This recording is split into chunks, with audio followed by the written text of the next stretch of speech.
J'attaque. Alors nous, dans la démarche ethnologique que l'on mène, on travaille déjà sur des échantillons de personnes, un minimum de 30 si possible. Et l'intérêt, c'est à la fois de recueillir le discours, mais après, c'est toute l'analyse du discours qu'il y a derrière. Et on travaille non seulement sur les mots qui ont été choisis, qui peuvent être effectivement d'une grande banalité, mais qui au final se révèlent parfois d'une grande pertinence, parce qu'ils vont de soi et donc ils s'inscrivent directement dans la société elle-même, et dans les pratiques et les usages. Et puis, il y a aussi la récurrence de ces mots, la récurrence des informations. Et dès lors que, quand on dit on boit de l'eau, revient systématiquement dans le discours, ça montre bien déjà que la question de l'eau par rapport au changement climatique est cruciale, et que derrière ça, c'est une ressource, que derrière la ressource, c'est aussi une valeur.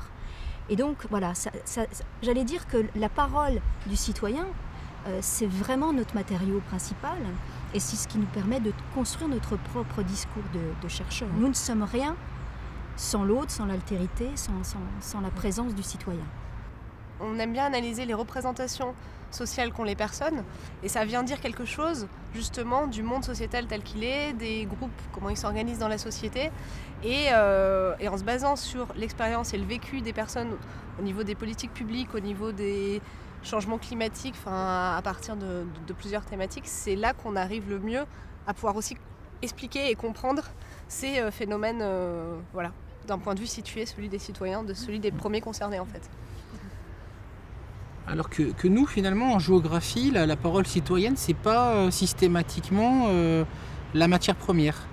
Les recherches participatives se généralisent dans les sciences humaines et sociales, et notamment en géographie.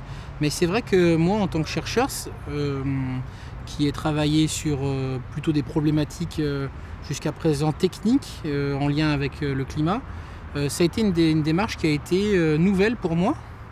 Et ce qui m'a intéressé, l'idée première qui m'a intéressé, c'est de partir du fait qu'aujourd'hui, nous, les chercheurs, on communique des informations par nos canaux, par des canaux de vulgarisation, dans le sens noble du terme. Mais moi, ce qui m'a intéressé, c'est de savoir qu'est-ce que finalement l'individu en retient. Et au final, au cours de cette consultation, mon questionnement s'est élargi. Et je me suis posé la question de finalement comment aujourd'hui, et ça rejoint la question de l'empowerment, comment aujourd'hui le citoyen peut être impliqué dans, non plus simplement recueillir sa parole, mais l'impliquer dans une démarche d'adaptation au changement climatique. L'avantage d'un lieu comme ça, extrêmement convivial qu'est le marché, c'est que je pense que la parole est beaucoup plus libre. On met les gens dans une situation du quotidien, donc spontanément, ils vont exprimer des choses qu'ils n'exprimeraient pas forcément sur un canapé, ou en tout cas pas tout de suite. Et je pense que ce qui est intéressant, et Cynthia l'a bien évoqué quand on discutait ce matin, c'est que le volet émotionnel de la question du changement climatique me paraît essentiel dans notre discipline, que nous, on utilise souvent le terme expérience sensible, c'est un peu moins direct, mais je pense qu'il faut faire sauter les tabous pour aller au fond des choses. Et dans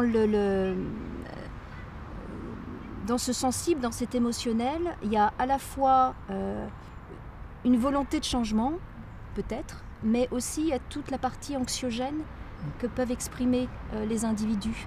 Alors, je n'étais pas présente sur les marchés, mais dans d'autres situations, on le ressent très très bien.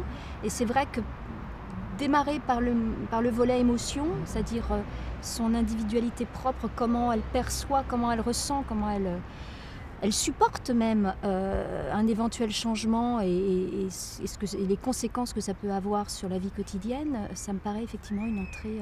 Et donc c'est un petit peu ça, moi, que je rechercherais dans les entretiens. C'est-à-dire à traduire cette émotion qui va au-delà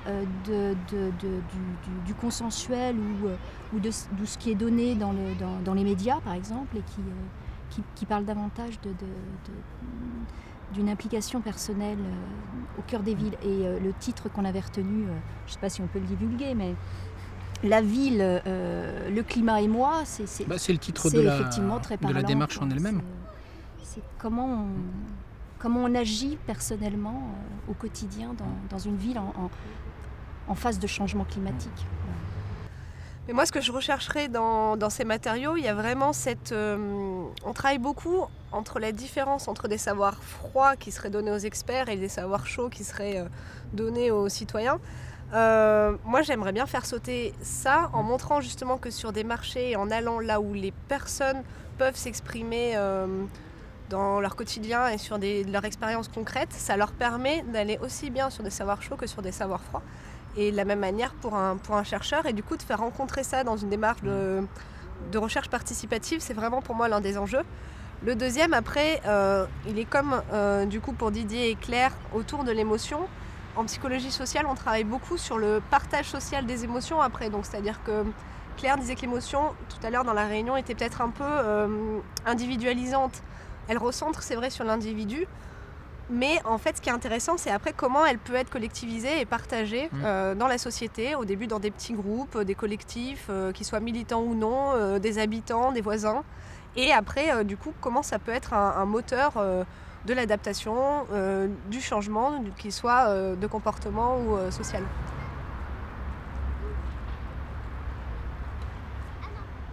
Mais je vois mal comment une recherche participative de cette envergure aurait pu avoir lieu sans la place et l'impulsion qu'a donné le service Sciences et Sociétés sur cette recherche participative. On aurait eu du mal à se mettre en lien. Il y a tous les aspects très techniques, mais il y a aussi le fond et l'idée d'amener un groupe d'un point A à un point B et d'aller ensemble vers un objectif. Et ça, ce lien-là, ça aurait pu se faire, mais beaucoup plus lentement, en prenant des années, alors que là, du coup, ça a été plutôt fluide et du coup efficace vers l'objectif qu'on s'est formulé ensemble, même si on a après tous des intérêts différents au départ. Il y en a beaucoup qui se recoupent. Et donc on a travaillé notamment sur ça. Donc pour moi je le vois là, le lien. Et puis après avec vos compétences aussi d'aller rencontrer les personnes en termes de médiation scientifique où ça se matchait avec les objectifs de la recherche sur les étals de marché par exemple, etc. Vous êtes plus innovants que la plupart des groupes de chercheurs en sciences humaines et sociales ou même en sciences dites dures. On a des différences entre les attentes, les méthodes et les temporalités des chercheurs et des gestionnaires pour les opposer, mais sachant qu'on a aussi les citoyens, on a également les entreprises qui gravitent autour de la thématique de l'adaptation. Et un service de médiation scientifique, il est là au sens premier du terme pour faire la médiation. Et c'est ce rôle-là que je pense que la mission Sciences et Sociétés, c'est ce rôle-là dont elle s'est investie et qu'elle joue très bien aujourd'hui pour rassembler une collectivité hétéroclite